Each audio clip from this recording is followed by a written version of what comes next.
คุณผู้ชมครับพบกันอีกเช่นเคยกับ thaiworldtoy.com นะครับวันนี้เรามารีวิวซ้ำอีกครั้งหนึ่งครับสำหรับโดรน FX176 GPS นะครับเป็นโดรน GPS ที่มีราคาถูกที่สุดในขณะนี้ฮะอยู่ที่ 3,000 กว่าบาทเท่านั้นนะ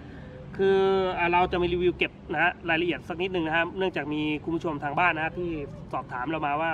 ไอ้เจ้า FX176 นี้สามารถมีใช้ระบบโหมดของการบินติดตามตัวได้หรือเปล่าหรือว่าบินรอบตัวเองได้หรือเปล่านะวันนี้เราก็เลยมาทำรีวิวให้กับคุณผู้ชมได้ดูกันนะว่า FX176 นั้นสามารถทำคุณสมบัติมีคุณสมบัติที่ทำให้บินติดตามตัวได้นะครับโดยใช้แอปพลิเคชันที่หน้าจอสมาร์ทโฟนนะครับเราก็โหลดแอปพลิเคชันเข้าไปนะฮะติดตั้งแอปของเจ้าตัว176เข้าไปนะฮะแล้วก็กดไปที่คุณสมบัติของการบินนะครับการตั้งค่าที่อยู่ด้านบนนะฮะสำหรับท่านที่ใช้สมาร์ทโฟนนะครับเพื่อต้องการโหมดติดตามตัวนะฮะเราต้องมีแอปพลิเคชันก่อนนะครับสำหรับ FX176 ก็เราจะทำการโหลดแอปนะครับไปที่ Play Store นะครับแล้วก็พิมพ์ที่คำว่าแอปชื่อว่า FL Drone 2 ตัว F ตัว L นะครับแล้วก็ Drone 2 E ไปที่เปิดนะฮะเราโหลดเสร็จนะฮะหน้าจอของแอปก็จะเป็นลักษณะเปิดแอปเลยครับเป็นลักษณะตัวนะฮะแบบนี้ครับคือหน้าของแอปจะขึ้นแบบนี้นะฮะเสร็จแล้วเราจะหลังจากที่เราติดตั้งเสร็จแล้วก็เราก็มาเปิดที่ตัวของโดรนนะครับกดสวิตช์ที่โดรนนะฮะอย่างนี้แล้วก็เข้าไปที่การตั้งค่านะครับเพื่อเชื่อมต่อ Wi-Fi นะฮะของโทรศัพท์เราก็จะเจอ Wi-Fi ชื่อว่าค้นหา Wi-Fi นะครับชื่อว่า FL Drone 2เหมือนกันครับแบบนี้เชื่อมต่อปุ๊บนะครับมันก็จะขึ้นคำว่าเชื่อมต่อเสร็จแล้วเราก็ออกไปยังหน้าแอปอีกครั้งหนึ่งนะครับแอปที่เราโหลดมาเมื่อสักครู่จะเป็นหน้าตาสีแดงๆอย่างนี้นะฮะด้านขวามือล่างขึ้นมานะฮะกดเข้าไปนะครับกดมาปุ๊บจะเกิดแบบนี้ฮะขึ้นมาครับแล้วก็ติดตั้งนะแบบนี้แล้วกดสตาร์ทนะครับคุณผู้ชมกดคำว่าสตาร์ทนะฮะแบบนี้นี่ฮะแบบแอปจะเป็นอย่างนี้หลังจากนั้นก็เชื่อมต่อนะครับตัวนี้โดนเชื่อมต่อกับตัวของแต่นี้เราทำไงจะเล่นกับตัวโดรนนะฮะเราจะเล่นกับรีโมทแล้วก็เข้ามาที่ตัวนี้นะฮะตัวแรกเลยด้านบนนะครับที่มีรูปร่างโดรนนะฮะแบบนี้อันแรกนี่คือโหมดของที่กลมๆนะครับเป็นโหมดการบังคับด้วยจอยนะครับลองกดดูนะฮะนี่จะมีอย่างนี้นะครับมีคันเร่งมีเลี้ยวซ้ายเลี้ยวขวาปุ่มซ้ายนี่คือเร่งเครื่องนะครับหรือว่าเราจะออกไปอันที่2นี้นะครับก็คือบังคับด้วยระบบดาวเทียมนะครับคุณผู้ชมตัวนี้นะฮะสามารถที่จะบังคับด้วยการบินผ่านแอปนะครับบินผ่านแผนที่ Google ที่ขึ้นด้านล่างข้างนี้นะฮะอันที่3นี่ที่บินหัวลูกศรก็จะเป็นระบบติดตามตัวนะครับตัวนี้เนี่ยส่วนอันที่4นี้ก็คือเป็นติดตามบินวนรอบตัวนะครับเนี่ยเราเห็นด้านนี้เลยตรงนี้มีลูกเล่นเยอะนะครับมีตัวเปิด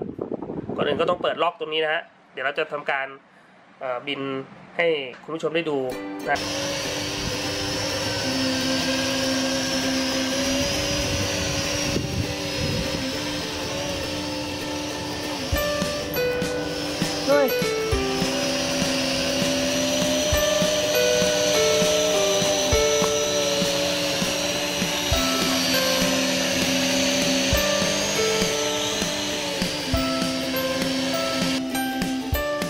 จะเป็นโหมดติดตามตัวนะครับคุณผู้ชมก็สามารถจะกดปุ่มที่มีลูกศรนะฮะอันที่2แค่นั้นครับอย่างนั้นโดรนก็จะดีดขึ้นดีประมาณ4 เมตรนะครับนี่เป็นโหมด Follow Me นะครับของ FX เดี๋ยวเดินตามเลยครับเราดูว่าจะเดินตามไหมครับ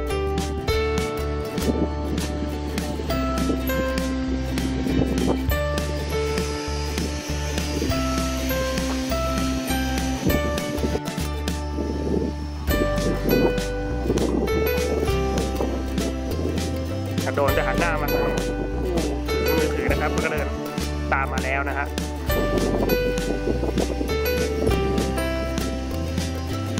ไม่ต้องวิ่งไง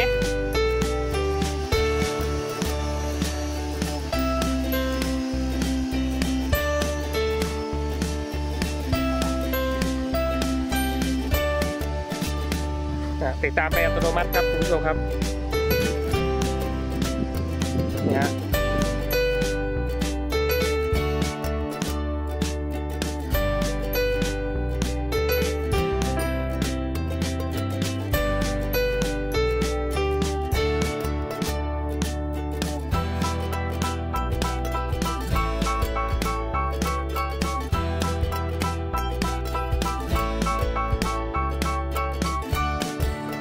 เราทดสอบวิ่งกลับนะครับเดินกลับวิ่งเลยดูว่าโดนจะทำไงนะฮะเจ้า176หันหน้ามาแล้วครับวิ่งหนีโดนก็จะตามไม่ว่าคุณไปไหนโดนก็จะตามคุณไปนะครับนี่ฮะโอ้แม่นยำมากเลย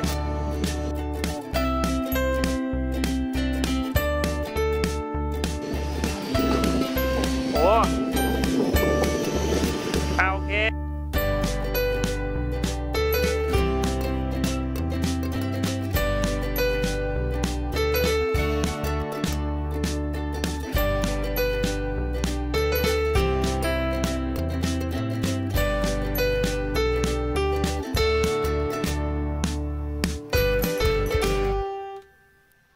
สำหรับการ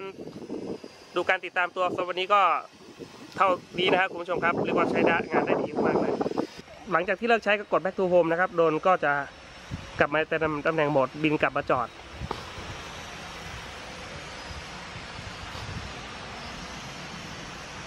ค่อยๆลงเองนะครับคุณผู้ชมคุณผู้หญิงที่ไม่เคยบังคับก็บังคับได้นะฮะเล่นง่ายๆเลยครับตัวนี้นะครับนี่สุดยอดทดสอบนะครับระบบดาวเทียมนะครับของ176นะครับ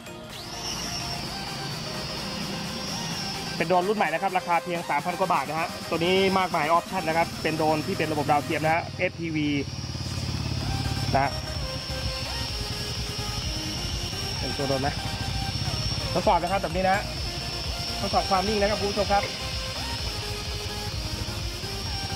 นี่ฮะวางที่บกกับพื้นนะครับ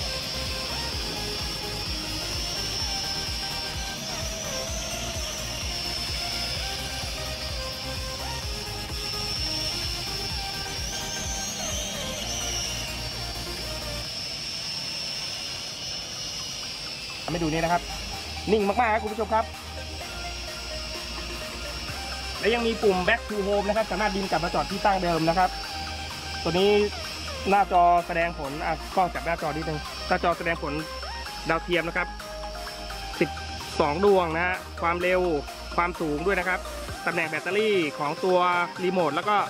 แบตเตอรี่ของตัวโดรนด้วยนะครับพร้อมๆกันเลยนะฮะแจ้งมาพร้อมกันนะฮะถ้าที่เห็นหน้าจอคงจะเห็นชัดพอสมควรนะครับเดี๋ยวทดสอบบินระยะไกลนิดนึงนะครับ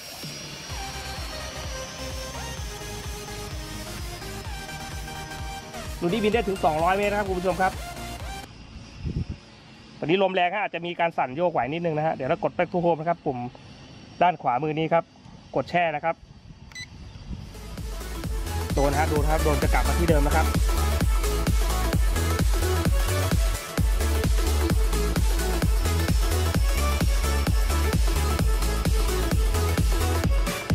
ลงอย่างเดียวเลย